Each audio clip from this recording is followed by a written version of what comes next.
Hello students. तो आज के इस वीडियो में आपका स्वागत है। आज हम चर्चा करेंगे टेंस का तीसरा और अंतिम भाग। टेंस का जो पैसिव वॉइस बनाना है उसका तीसरा और अंतिम भाग। आइए देखते हैं कि ये क्या है। तो जैसे टेंस का पैसिव वॉइस बनाना, ये आपका मूल चैप्टर था जो चल रहा था, और इसमें आप देख रहे हैं जो रूल्स में रूल नंबर 6 है। 5 नियम आपको पढ़ाया जा चुका है। रूल नंबर 6, 7 और 8, ये 3 नियम और इसमें आते हैं। तो रूल नंबर 6 के बारे में यहाँ पर जो एग्जाम्पल्स मैंने दिया है ये रूल नंबर 6 का है। तो आइए देखते हैं कि ये क्या है। जैसे मान लीजिए आपका पहला जो सूत्र इसमें लिखा है, subject plus verb to be अथवा हैव प्लस इंफिनिटिव। देखिए पहले सब्जेक्ट आना चाहिए। तो यहाँ देखिए आपका सबसे पहले क्वेश्चन में सब्जेक्ट आया है। इसके बाद करा वर्ब टू बी होना चाहिए, यानी कि वर्ब टू बी। यहाँ एक बात यह ध्यान देना है कि is am are has, is am are was और वर। जैसे वर्ब टू बी एक अंग्रेजी में शब्द है, verb to be, verb verb to be इसको कहेंगे। देखिए वर्ब वर्ब टू बी, तो वर्ब टू बी का अगर मतलब आ जाए, नाम कहीं भी आ जाए, तो इसका मतलब होता है इज एम आर वाज और वर। देखिए इसी को हम वर्ब टू बी कहते हैं। Is am are was were को एक अंग्रेजी में नाम, इनका ग्रामेटिकल जो नेम है वह वर्ब टू बी है। तो ये कहा जा रहा है कि अगर सब्जेक्ट आ रहा है, मान लीजिए सब्जेक्ट यहाँ नाउन या प्रोनाउन कोई आएगा, इसके बाद वर्ब टू बी आना चाहिए। यानी वर्ब टू बी माने जैसे मान लीजिए आपका इज आ रहा है, जैसे यहाँ देखिए आपका वाज आ रहा है। तो अगर इज एम आर अथवा वाज और वर दोनों में से, इन पांचों में से कोई भी आ रहा है, तो ये कह रहे हैं कि वर्ब टू बी आना चाहिए। और दूसरी बात, इसी में एक चीज और जोड़ा जा रहा है, और वह क्या जोड़ा जा रहा है, बी आना चाहिए अथवा हैव। यानी कि टू बी आना चाहिए, is am are was were आना चाहिए, अथवा हैव भी कर रहे हैं। इसका मतलब यह है कि इसमें आपका हैज और हैड, इसके बाद विल हैव और शैल हैव, इतने लोग आने चाहिए। अगर ऐसे किसी भी वाक्य में कोई भी क्वेश्चन हो, सभी क्वेश्चंस में अगर is am are was were और has have had will have shall have के साथ, यानी कि वर्ब टू बी, देखिए दो चीजें हैं, एक तो आपका वर्ब टू बी है और दूसरा वर्ब टू हैव है। तो या तो टू बी आना, यानी कि बी में जो जो टू बी है वो आपका बी माने is am are was were हो जाएगा, और टू हैव जो आएगा तो has have had will have shall have, ये लोग आ जाएंगे। तो चाहे टू बी आवे अथवा टू हैव, और प्लस इंफिनिटिव। अब देखिए, अब यहाँ देखिए आपका इंफिनिटिव है। अब एक शब्द इंफिनिटिव जो होता है, आपको मैं यही बता दूं कि जैसे यहाँ एक पॉइंट लिखा नोट, जरा यार ध्यान दीजिए कि इंफिनिटिव, तो इंफिनिटिव क्या होता है। इंफिनिटिव होता है टू और प्लस वर्ब की फर्स्ट फॉर्म, इसी को कहा जाएगा इंफिनिटिव। यही पहचान है। तो देखिए यहाँ पर टू आ रहा है प्लस वी वर्ब का फर्स्ट फॉर्म है, हेल्प, ये जो वर्ब की फर्स्ट फॉर्म है, तो टू हेल्प, तो यही आपका बनेगा इंफिनिटिव, इसी का नाम है इंफिनिटिव। यानी टू प्लस वर्ब की फर्स्ट फॉर्म, किसी भी वर्ब के फर्स्ट फॉर्म पहले टू आना चाहिए। इसी प्रकार दूसरे क्वेश्चन में देखिए टू कॉल आया है, तीसरे क्वेश्चन में अगर आप देखें टू डू आया है, और चौथे क्वेश्चन में अगर आप देखिए तो यहाँ पर यू विल हैव टू, यहाँ जो है आपका छूट गया है, यहाँ पर एक चीज, एक शब्द छूट गया, यहाँ पर आपका हैव टू डू होना चाहिए, यहाँ छूट गया है, यहाँ हैव टू डू होगा। तो इसको हम लिख देते हैं तो ज्यादा अच्छा रहेगा। यहाँ जो है मुख्य क्रिया इसकी छूट गई है, हैव टू डू हो जाएगा, हैव टू डू, और इसके बाद माई हो जाएगा, और इसके बाद वर्क हो जाएगा। अब देखिए, तो यहाँ पर टू डू आपका आ गया, ये भी आपका इंफिनिटिव होगा। पुनः आप सूत्र को समझिए, सब्जेक्ट पहले आना चाहिए, सब्जेक्ट में आपका चाहे नाउन या प्रोनाउन होगा, फिर कह रहा वर्ब टू बी होना चाहिए, वर्ब टू बी में चाहे आपका इज एम आर आए इसमें से, अथवा हैज हैव हैड या विल हैव शैल हैव इसमें से आ जाए, यानी कि वर्ब टू बी आवे अथवा वर्ब टू हैव आए और प्लस इंफिनिटिव आए। तो अगर ऐसे लक्षण हैं तो इनको पैसिव में बदलने के लिए सबसे पहले आपको ऑब्जेक्ट लिखना है। तो देखिए अब आइए, अब हम एक क्वेश्चन हो गया, अब आंसर की तरफ चलते हैं। तो इसमें सबसे पहले आप जानते हैं कि पहला जो शब्द आया ये सब्जेक्ट है और जो अंतिम में आ रहा है ये ऑब्जेक्ट है। तो कह रहा है कि सबसे पहले ऑब्जेक्ट ले आना चाहिए। तो जो मी आपका ऑब्जेक्ट है, यह मी इधर जब आएगा तो ये आपका आई हो जाएगा। और आई आने के तुरंत बाद अब इसमें सूत्र कह रहा है कि हेल्पिंग वर्ब, जो आपका सहायक क्रिया है वही लगाइए। जैसे ही के साथ इज है तो आई के साथ आप एम लगा देंगे। और इसके बाद कह रहा है हेल्पिंग वर्ब लिखने के तुरंत बाद टू भी लगा दीजिए। तो यहाँ देखिए आपका टू भी आ गया। और इसके बाद वर्ब की थर्ड फॉर्म लगा दीजिए, तो वर्ब का थर्ड फॉर्म हो गया। इसके बाद जो सब्जेक्ट है जब उधर जाएगा ऑब्जेक्ट बनेगा तो हिम होगा, इससे पहले बाई आ जाएगा। तो इस तरीके से मेन फार्मूला यही हुआ कि टू बी हेल्प्ड। देखिए यहाँ आपका यानी कि to be third form, to be helped. तो एक बात यह समझना है कि आप ये जो भी चीज जो भी एग्जाम्पल्स पढ़ रहे हैं, ये सारे एग्जाम्पल्स, यहाँ ये पॉइंट जो नोट है इसके बारे में ध्यान देंगे। यह है आप इन्फिनिटिव के बारे में पढ़ रहे हैं। तो देखिए सबसे बड़ी बात यह है कि जो आप इन्फिनिटिव के बारे में पढ़ रहे हैं तो इन्फिनिटिव का एक सबसे सरल उदाहरण है, सबसे मतलब सरल सूत्र है कि कहीं पर भी अगर एक्टिव वॉइस इन्फिनिटिव का एक्टिव वॉइस आया है, जैसे देखिए टू सी वर्ब की फर्स्ट फॉर्म, और वर्ब के फर्स्ट फॉर्म से पहले टू, और फिर टू प्ले, फिर इसके बाद टू हेल्प, इसके बाद टू डू, ये सब की सब एक्टिव वॉइस है। तो अगर अब कैसा एक्टिव वॉइस है, इन्फिनिटिव का एक्टिव वॉइस है, यह इन्फिनिटिव के एक्टिव वॉइस है।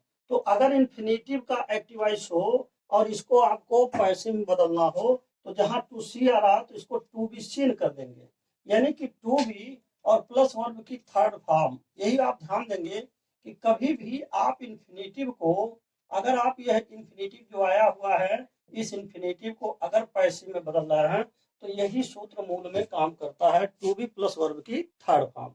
अब देखिए यहाँ पर आ गया आपका to be plus third form. Question number 2 में I was to call them, तो they were to be called. यहाँ देखिए पहले टू बी कॉल्ड। यहाँ आप तीसरे में आते हैं जब, तो यहाँ पर भी आपका आ रहा टू बी डन। और चौथे एग्जाम्पल में अगर आप देखिए तो यहाँ टू बी डन यहाँ भी आ रहा है। और इसके बाद पांचवा एग्जाम्पल अगर आप देखिए तो पांचवे में भी आपका टू बी वेस्टेड, यहाँ देखिए टू बी वेस्टेड आ रहा है, टू बी वेस्टेड यहाँ आया हुआ है,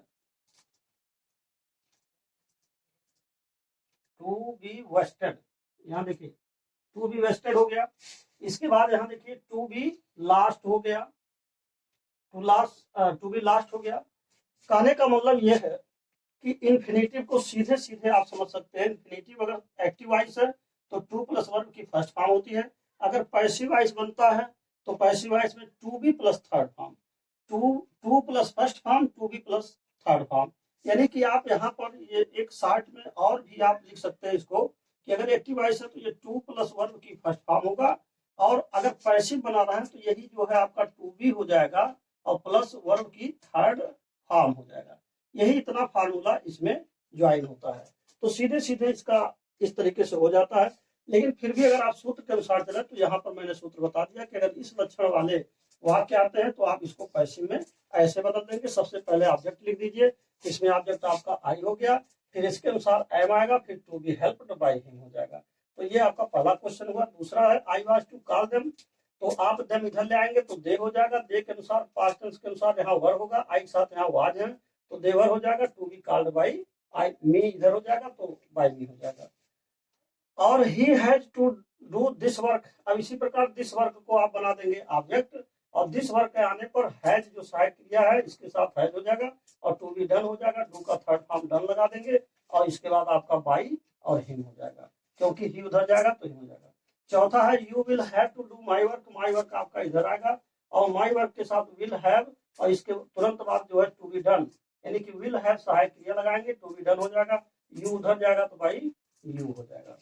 उदाहरण नंबर 5 में देखिए there is no time to waste, no money to waste, तो यहाँ पर हो रहा है कि there is no time to, there is no money to waste, तो टू वेस्ट आया है तो इसी को टू बी वेस्टेड कर दीजिए, तो ये आपका हो गया there is no money to be wasted.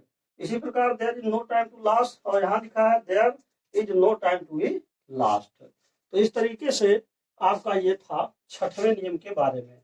कुल मिलाकर के छठवां जो नियम है, 6 जो रूल्स हैं, ये 6 रूल्स डिपेंड करते हैं किस पर? यह आपका इन्फिनिटी पर डिपेंड करते हैं। दूसरी बात, इन्फिनिटी पर ही केवल छठवां नियम ही डिपेंड नहीं करता है। देखिए 7वें में भी आपको इन्फिनिटी मिलेगा, 8वें में भी मिलेगा। कहने का मेरा मूल मतलब यह है कि इसको छठवां न कह करके आप यह कह सकते हैं ये पूरा का पूरा जो नियम आप पढ़ रहे हैं ये केवल इन्फिनिटिव के लिए है। यानी कि इन्फिनिटिव से संबंधित जो पैसिवाइज बनाते हैं उससे संबंधित यहाँ हमने 3 रूल्स लिखा हुआ है। तो ये आपका छठवें नियम का ये एग्जाम्पल्स था जो समाप्त हुआ। अब हम आपको 7वां नियम है उसके उदाहरण बताएंगे और फिर 8वें का उदाहरण बताएंगे। तो अब देखिए नंबर 7, यानी रूल नंबर 7 देखिए क्या है। जैसे मान लीजिए आपका सब्जेक्ट है, लिखा है कि subject causative verb and bare infinitive. तो यहाँ पर हम देखते हैं कि सबसे पहले सब्जेक्ट आया है और दूसरा यहाँ मेड जो है कैजेटिव वर्ब है। कैजेटिव वर्ब माने होता है फोर्सफुल वर्ब, यानी कि ऐसी क्रियाएं जो किसी सब्जेक्ट पर जोर दे। अब जैसे मान लीजिए कि आई मेड हिम लाफ, तो इसका अर्थ हो रहा कि मैंने उसे हंसा दिया। तो जब कोई कर्ता कोई सब्जेक्ट स्वयं कार्य ना करके और किसी और से कराता है तब हम उसको कहते हैं वह क्रिया जो होगी कैजेटिव वर्ब होगी। तो जैसे आई मेड हिम लाफ, मैंने नहीं हंसा, मैंने उसे हंसा दिया, तो ये हो गया कैजेटिव वर्ब। तो कह रहे हैं कि subject plus causative verb plus bare infinitive. और देखिए आई मेड हिम लाफ, यहाँ जो लाफ आ रहा है यह है आपका केवल और केवल वर्ब की फर्स्ट फॉर्म है। यानी कि देखिए एक चीज और समझना है यहाँ पर, फिर आप समझिए कि इन्फिनिटिव में बताया गया कि टू प्लस वर्ब की फर्स्ट फॉर्म आना चाहिए, तो ठीक है। लेकिन कई बार ऐसा भी होता है कि केवल वर्ब की फर्स्ट फॉर्म होता है। ऐसा क्यों है? क्योंकि इन्फिनिटिव 2 प्रकार का होता है। एक इन्फिनिटिव जिसको आप कह सकते हैं, यहाँ जो दिया है इसको आप सिंपल इन्फिनिटिव कह सकते हैं। सिंपल वे हैं जिसमें टू लगा हुआ हो, और जिसमें टू ना लगा हुआ हो उसको हम बेयर इन्फिनिटिव कहते हैं। यानी कि बेयर इन्फिनिटिव माने जिसमें विदाउट टू, जिसमें टू ना लगा हुआ हो। तो अब देखिए इसमें जो आया इसमें टू नहीं लगा है परंतु ये इन्फिनिटिव है, तो इन्फिनिटिव से संबंधित नियम इसमें भी लागू हो रहे हैं।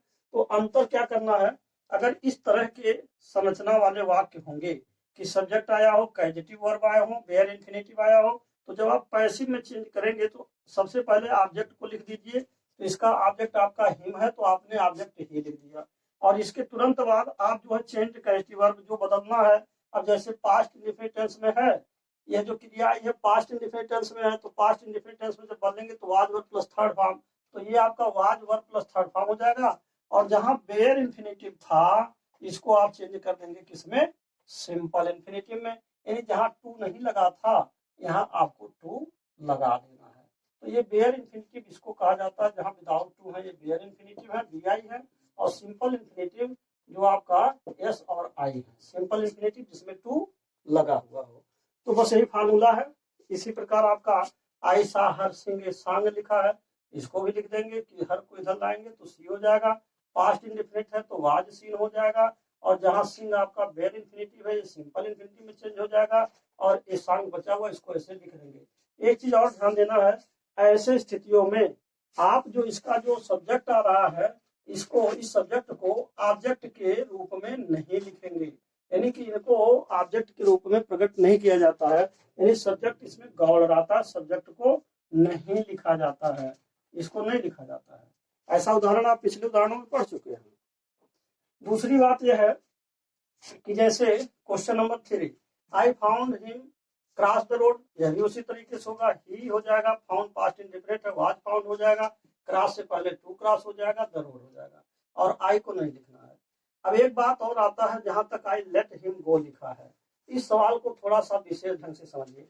तो देखिए अब इसमें जैसे आई लेट हिम गो लिखा है, तो इसको जब आप पैसिव में चेंज करेंगे तो इसमें जो है आपका जहां ऑब्जेक्ट आ रहा है इसको इधर कर देंगे, ही हो जाएगा। ये पास्ट इंडेफिनिट है तो वाज हो जाएगा, लेट हो जाएगा। अब यहाँ टू गो होना चाहिए था, लेकिन बात यह है कि अगर कोई भी वाक्य लेट से शुरू हो रहा है अगर लेट से मतलब किसी वाक्य में अगर लेट आया हुआ है तो लेट वाले वाक्य में आपको बेयर इंफिनिटिव लगाना है। बेयर इंफिनिटिव कहने का मतलब इसमें सिंपल इंफिनिटिव नहीं होगा, यह एक तरह से समझिए कि आपका एक्सेप्शन टाइप में है, यह अपवाद जैसा है। अब आइए आपका अगला पॉइंट आता है एग्जाम्पल नंबर 5। तो इसमें रूल नंबर 8 को थोड़ा समझिए कि 8वां नियम क्या है। जैसे 6वां कंप्लीट हो गया, 7वां कंप्लीट हो गया, अब 8वां नियम कह रहा कि subject plus verb plus object plus complement. अब देखिए 5वां जो उदाहरण है इसमें आपका सब्जेक्ट आ रहा है प्लस वर्ब आ रहा है प्लस ऑब्जेक्ट आ रहा है प्लस कॉम्प्लीमेंट आ रहा है, 4 पॉइंट आ रहा है। लेकिन जब आप इसको पैसिव में बदलेंगे तो केवल 3 चीजों को लिखा जाएगा। जो कॉम्प्लीमेंट आ रहा है इसको भी छोड़ दीजिए, यहाँ जो ऑब्जेक्ट आ रहा है और ये आपका कॉम्प्लीमेंट है, ये आपका वर्ब है, ये आपका सब्जेक्ट है। तो आप इस ऑब्जेक्ट को लेकर के बनाएंगे, यानी कि आई हो जाएगा, ये पास्ट इंडेफिनिट है तो वाज मेड हो जाएगा, और इसके बाद जो आपका कॉम्प्लीमेंट है इसको लिख दिया जाएगा, यानी कि I was made class monitor. देखिए इसमें लिखा पहले ऑब्जेक्ट लिखिए, ऑब्जेक्ट के बाद आप जो है वर्ब लिखें, फिर कॉम्प्लीमेंट लिखिए। अर्थात इसमें से जो है आपका सब्जेक्ट इसको नहीं लिखा जाएगा, ऑब्जेक्ट आपने सबसे पहले लिखा, फिर वर्ब लिखा, फिर कॉम्प्लीमेंट, 4 चीजों का ये होता है। परंतु जब आप आंसर लिखेंगे तो इसमें केवल 3 चीजें आएंगी आपको, अर्थात बाई के बाद सब्जेक्ट बाई हिम नहीं लिखना है, यह आपको नहीं लिखना है। तो इस तरीके से हो जाएगा, मी का इधर आएगा तो आई, और पास्ट इंडेफिनिट होने से आई वाज मेड हो जाएगा। क्लास मॉनिटर जो कॉम्प्लीमेंट ऑब्जेक्ट हैं इसको आप ऐसे लिख देंगे। तो इस तरीके से आपका यह जो टेंस का पैसिव वॉइस है अब यहीं पर समाप्त होता है। अब इसके बाद आएगा आपका दूसरा खंड जिसका नाम है मॉडल्स का पैसिव वॉइस कैसे बनाएंगे। तो अब उसके बारे में आप नेक्स्ट वीडियो में पढ़ेंगे, और यह वीडियो अब यहीं पर समाप्त होता है। तो अंत में मैं आपसे यही कहूंगा कि यदि आप मेरे चैनल पर पहली बार हैं तो कृपया मेरे चैनल को सब्सक्राइब करना ना भूलें, साथ ही साथ बेल आइकन भी अवश्य दबाएं, और जिससे कि जो भी मैं नए वीडियोज बनाऊं वह आप तक उसका नोटिफिकेशन जल्द से जल्द यानी सबसे पहले पहुंचे। और आपने इसे देखा इसके लिए बहुत बहुत धन्यवाद।